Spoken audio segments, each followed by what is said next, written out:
Hello and welcome back to Newsroom Nigeria. This is where we give you hot, fresh, and sizzling news all day long. If this is your first time here, you have not subscribed to this channel, kindly click on subscribe button down below. Also, leave your opinions in the comments section below as well. Don't forget to give this video a massive thumbs up. That way, YouTube is able to recommend this video to other YouTube viewers all around the world. Lastly, like I said, leave your opinions in the comments section. Without further ado, let's delve right into the details of today's news. APC factions in Rivers welcome Governor Fubara's invitation to State Assembly, hope for crisis resolution. Yesterday, it was leaked that Fubara, wrote an invitation letter to the lawmakers, associated with Fubara, that is the 27 defected lawmaker. And now we are hearing from these lawmakers saying that the governor, knows the right channel to follow when, such letters were to be passed down to them, and they do not need him to post a letter, inviting them to a meeting on social media, that it should pass through the right channels. The Martin Omawuli-led Rivers State House of Assembly on Sunday asked Governor Siminalayi Fubara to channel his invitation to the members properly and not through social media. The reaction followed the invitation to the Assembly to a meeting with the governor at the Government House on Monday today. Fubara, through Secretary to the State Government, Dr. Tami Danagogo, said the meeting, scheduled for 10 a.m., was expected to address key issues, including the provision of sitting space for the Assembly, payment of outstanding allowances, and the presentation of a 2025 budget. The 27 lawmakers of the Rivers State House of Assembly, loyal to the former governor, Nyesom Wike, may however reject the invitation, except their condition is met by the governor. One of the lawmakers, Isaiah Opoende, who represents Akoku Toru Constituency 2, blasted the governor for inviting the assembly members via social media. Opoende urged the governor to communicate with them appropriately, adding that it was surprising that Fubara would call them after he had told them at several fora to day their day. He stated, "It is time for us to determine our day. When the day your day started, our principal said the time for our own day. He said the time for our own day your day will come. Now our day your day has come. Day your day, make we day our day. How can you wire a letter and post it on social media and expect us to honor it? You know we are not kids. The governor should properly write to the assembly. That's all. Thank you." Similarly, some former local government chairmen who served under the tenure of Wike were also seen in a viral video singing and mocking Fubara over the invitation extended to the assembly members. The former chairman of Okwere local government, Dr. Samuel Onwanosike, with scores of others dancing and singing in a mocking manner, asked the governor not to disturb the speaker, Amawuli. They sang repeatedly, "Day your day, make I day my day. Day your day, nobody worry, Amawuli." Following the Supreme Court affirming their legitimacy, the lawmakers in their first sitting urged Governor Siminalayi Fubara to present the 2025 budget. They also demanded that he submit nominees for commissioner and other appointments, insisting that those currently serving in the cabinet lacked their legal backing. Additionally, they summoned the chairman and commissioners of the Rivers State Independent Electoral Commission to appear before them on Monday. However, the requests were ignored as Commissioners for Information Joseph Johnson stated that the government was awaiting the certified true copy of a Supreme Court judgment before taking action. The CTC was eventually released on Thursday evening and widely published in national dailies on Friday. In a bid to establish a relationship and woo the lawmakers, the SSG, Danagogo, wrote a letter addressed to the Speaker, Amawuli, on Sunday titled "Meeting Between the Governor and of a Rivers State and the honorable member of a Rivers State House of Assembly. Danagogo stated in the letter that the meeting became necessary following the governor's receipt of a CTC of a Supreme Court judgment. The letter said the discussion would center on the provision of a space for the lawmakers to be sitting, presentation of a 2025 budget, among others. The statement reads, "I hereby write in furtherance of His Excellency's promise, stated in my letter dated 5th of March 2025, to notify you that His Excellency has received the Supreme Court judgment and has therefore directed me to invite you and your colleagues, the honorable members of Rivers State House of Assembly, to a meeting to discuss 1. Provision of a befitting space for the Assembly sittings, payment of all outstanding remuneration or allowances of the honorable members. 2. Presentation of budget and sundry matters, any other matters as may be necessary to chart the way forward in the best interest of the state. 3. Scurril to the above, I hereby humbly invite retired Honorable Speaker and all the members of the Rivers State House of Assembly to a meeting with the governor as follows.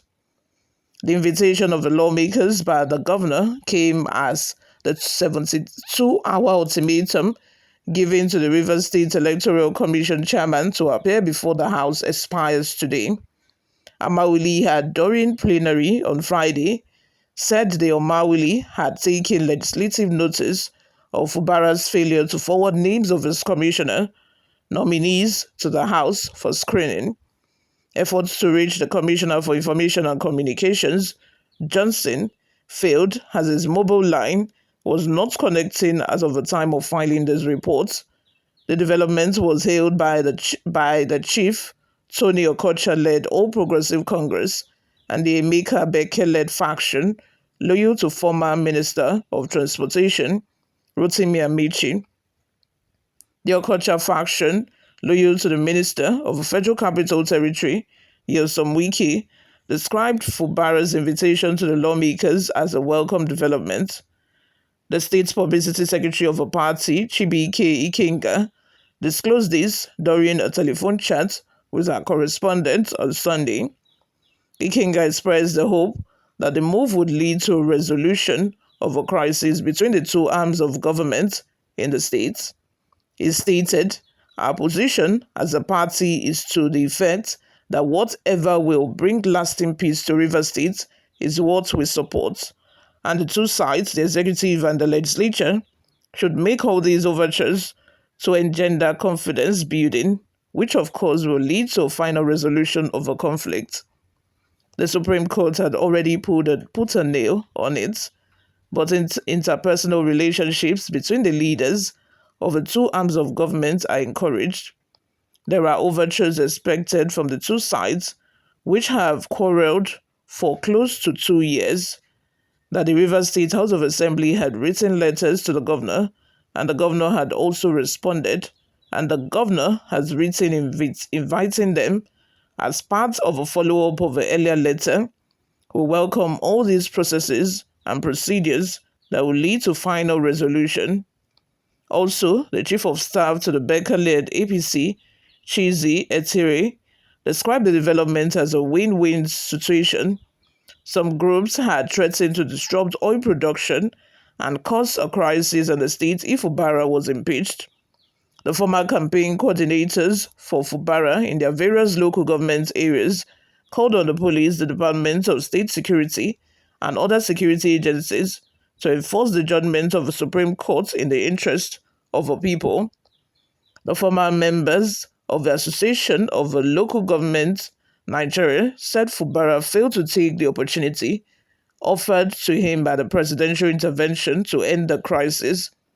The Ijaw leaders, who said they remained the substantive chairmen of their local government areas following their aborted tenure extension, said they heaved a sign of relief that the Supreme Court had ended the crisis. Unfortunately, our attention was drawn to both subtle and frontal threats to the government, instigated by some individuals and organizations who ostensibly are beneficiaries of a crisis. It's even worse that they use the Ijaw identity to fuel the embers of violence and intimidation against the federal government. In this category are organizations such as the Ijaw National Congress and some renegades of the Ijaw Youth Council. These organizations stated publicly that the Ijaws will resort to violence against critical national or infrastructure if government Fubara is impeached. This implies that these pro-Ijaw ethnic organizations have not read the Supreme Court judgment they so condemn, the local government chairman said. The statement was signed by Daniel O. Daniel, Abua Ojo, Dr. Roland Sekibo, Akuku Toru, Dr. Eratus C. Awotu, Adoni, Oinegiye, Judge, Asari Toru, Michael John Williams, Degema, Chief Vincent, Nemio Boka, Ogubolo, Akuru Tobi, Okrika, Tamuno Toyin, Douglas, Vice Chairman, Port Harcourt City, and Ubule Jack, Vice Chairman, Ahoada West. They said we condemn those empty threats and urge the federal government and Nigerians to disregard such comments which project the Ijaws in a bad light. More so, it is a fact that these threats attack the sensibility of people from other ethnic groups in Rivers State who also voted for Governor Siminalayi Fubara. We have also seen videos and press statements of supposed stakeholders, including Professor Benjamin Okaba, Alhaji Mujahid Asari Dokubo, threatening the energy security of a Nigerian state if attempts at implementation of a judgment lead to the impeachment of a governor. The ex-local government chairman queried, did the judgment call for Fubara's impeachment? The simple answer is no. Where were these persons who claimed to be fighting the so-called Ijaw fight when the governor truncated the tenure and seized the allocation of the local government areas, including those of us who are fellow Ijaws? Where were they when he stopped the salaries of assembly members and even made conscious efforts to use the courts to impeach them, including 10 Ijaw sons? They were all unconcerned because they were benefiting from the crisis and they are not ready to stop benefiting from it. The ex-council bosses assured Nigerians that they would mobilize the support base to protect all installations situated in their respective communities. We call on Governor Fubara to obey and ensure the full compliance with the decisions of the Supreme Court. As everybody is aware, impeachment is a profound constitutional prescription to finalize any erring governor or president in a presidential system of government. The judge should, at this point, ensure that their beloved son does not carry out any act that will necessitate the deployment of this constitutionally approved procedure to check his excesses. The statement reads, you all, let's have your thoughts and opinions in the comment section below. What do you all think of all of this? Subscribe to this channel, guys, if you haven't already done that. I'll see you all in my next video. Bye for now.